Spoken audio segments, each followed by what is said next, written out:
hindi ko alam kung paano nila ginagawa yun, no? Pero grabe, nakakahiya. Nakakahiya kayo mga kababayan. Ginamit niyo yung inyong street smarts, yung inyong talino sa kalokohan dito sa Canada pa. Hindi naman sinabi kung anong race.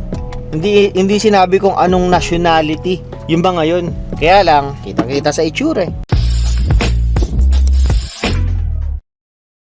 Police have made several arrests in an organized retail fraud investigation involving the use of AI and credential harvesting techniques. Investigators say that between September of last year and February, an organized group targeted retail locations across the GTA. Suspects used AI-enabled tools, including smart glasses and cellular devices, along with distraction techniques to capture employee login credentials and passwords. Well, the credentials were then used to access store systems and fraudulently load funds onto gift cards through self-checkout terminals. And police are also looking for 2 other suspects wanted on Canada-wide warrants. Investigators say the activity resulted in significant financial losses to multiple retail locations and believe there may be more victims. Yun! Isa na namang matagal na video. Grabe yung ano ko no? Yung pahinga ko sa pagbibideo no? Talagang tamad eh. Hindi, nagpo-focus tayo ngayon sa Facebook. Maganda yung mga views natin sa Facebook. At oo nga pala, kung kayo hindi pa nagpa-follow na mga nanonood sa YouTube, follow nyo ako sa Facebook page ko, Brandon Boy. Nagpo-post ako doon ng mga trabaho, mga naghahanap na agencies, mga naghahanap na mga employer sa iba-ibang bansa. Meron tayong mga nako-contact. Napakaswerte. Itong month na to, basta maraming nag-trade test. Merong interview, merong na shortlist. Kung gusto niyo makakita ng mga yung mga kung nagbabalak kayo na mag-apply sa ibang bansa, follow niyo yung page ko na yun. Usually yung mga pinopost ko, New Zealand, sa Europe, UK, Canada. Bira akong mag-post sa UAE, sa Middle East. Bira ako mag-post ngayon kasi actually wala namang masyado kasing posting sa Middle East dahil nga sa nangyayari sa Middle East ngayon, magulo. Mas maganda na rin yung mga naipopost ko sa mga bandang magagandang countries, yung mga gustong-gusto talagang puntahan ng mga Pilipino. Swerte ng mga congratulations kung kayo ay nanonood sa aking YouTube. Yung mga na-select, mga na-shortlist, mga magti-trade test, may interview, congratulations sa inyo. Mga lang yan, mga nag-aabang lang yan ng mga post ko sa sa aking page. Pero maganda ang panahon kanina. Ngayon hindi. Gusto ko na sana simulan yung pag-jogging. Pero tignan niyo naman yung ulap.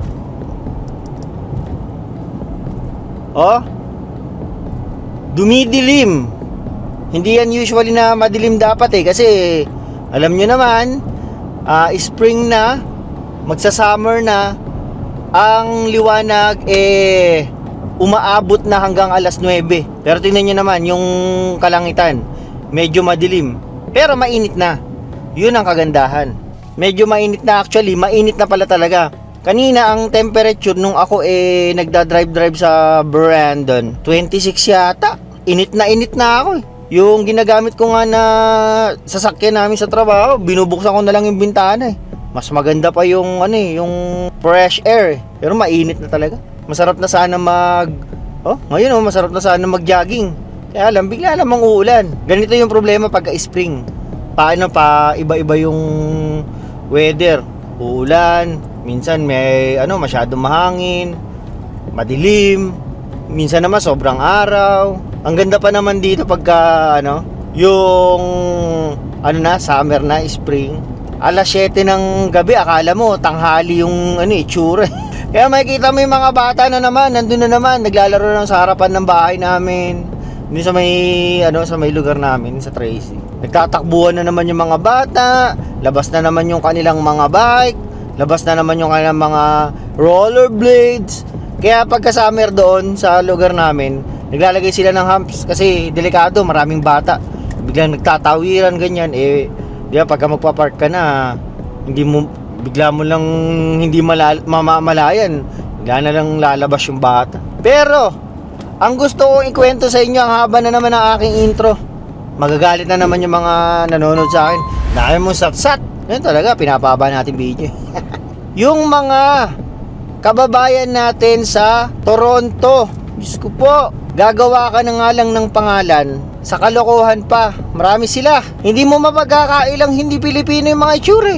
Yung ano raw, yung iba raw doon, on bail na. Pero, meron pa ring dalawang hinahanap, mga wanted. Ang kanilang ginawa na kalokohan, yung mga retail stores, kinukuha nila yung details tapos ninanakawan nila gamit ang mga ganito, smart glasses. Yung kanilang, hindi ko nga alam kung Meta yun, yun lang naman yung available madalas na sa market yung Meta, yung ganito. Yun yung ginamit daw ng mga kababayan natin para mangulimbat. At alam nyo ba kung magkano yung nakulimbat nila? Kulang-kulang $500,000. Shit! Para ka na nanalo sa loto. Kaya lang, ang kapalit, kahihiyan at yung freedom. Paano daw nila yun ginagawa? Ang sabi sa balita, na-report na to sa balita rito sa Canada. Ang ginagawa daw nila, kakausap sila ng staff.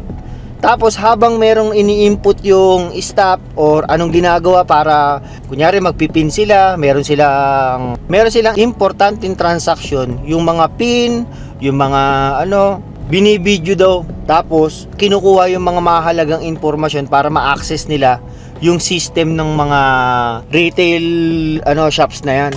Hindi ko alam kung paano nila ginagawa yun, pero grabe. Nakakahiya kayo mga kababayan. Ginamit niyo yung inyong street smarts, yung inyong talino sa kalokohan dito sa Canada pa. Hindi naman sinabi kung anong race. Hindi sinabi kung anong nationality. Yung ba ngayon? Kaya lang, kitang-kita sa itsure. Mamaya na lang natin itutuloy ito.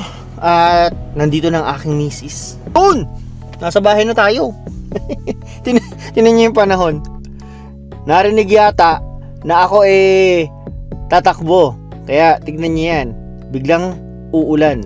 Sabi ni Rochelle, ng aking asawa, baka raw kasi meron thunderstorm. Ayun. Nakikita niyo ba? Ayun, pumapasok. Pero yun nga, yung sinasabi ko, yung mga kababayan natin, nagagamit talaga to. Meta glasses na to sa kasamaan. Kasi meron ako dating napanood na hinak na nila yung Meta AI na pagka titignan nila yung isang tao, nakikita na kagad nila yung yung information ng lahat ng tao na yun. Meron nang gumawa yun. I-search nyo sa YouTube. Kunyari, kakausapin lang nila, ganito, ganyan. Parang, lang yun experiment lang nila. Pero, ang ginawa nila, hinak na nila yung Meta glasses. Tapos, inano na nila yung, parang pinrogram na nila na ganun. Na meron na siyang face identification, yung mga ganun. Kaya nga parang, nakakatakot na rin Ang nakakatakot para sa mga gumagamit ngayon. Kasi baka pwedeng, malay mo, in the future, baka iban na ng ibang mga bansa na gumagamit ng ganito dahil nga nagagamit sa kasamaan yeah? Kasi kung titignan mo naman itong mga ganitong salamin, ano bang pinaka-purpose niya lang? Para makakuha ka ng video, na makakuha ka ng picture, tapos pwede mo siyang actually sa akin main use ko nito yung yung music niya. Hindi na ako mag-headset. Kung kunyari naglalakad ako, nasuot mo to, pwede mo na siyang kasi i-click mo lang siya na ganun. Tapos gagamit ka na ng Spotify, makakapag-sounds ka na, ganyan. Parang pangalawang purpose lang nito sa akin yung pagbibideo, pagpipicture, ganyan. Tapos, yun nga, nagagamit na sa kasamaan. Ewan ko lang na ko sa mga kababayan natin na gumawa ng ganun. Hindi lang pala yung sarili nila yung sinira, pati yung smart glasses, Yun lang naman yung balita rito na nakita ko about sa mga Pilipino rito sa Canada. Pero hindi ko naman nilalahat na kasi syempre Yung mga masasamang loob naman, hindi naman tumitingin sa mga ano yan sa nationality, sa race yan Siyempre, meron pa rin talagang mga kababayan tayo na ganyan. Mga masasamang loob. Ganun talaga Nahuli pa. Ayan, umaambon na. Kaya ako papasok na sa bahay. Kailangan na nating sabi ko sa misis ko, itong week na to hindi ako iinom Siguro mga 3 araw pa lang. Ayun, bumili na ako ng alak. Wala ganun talaga Ha? Sige na. Ako papasok na. Nagugutom na rin ako. Like, share, subscribe mga alam nyo na Sige na, paalam.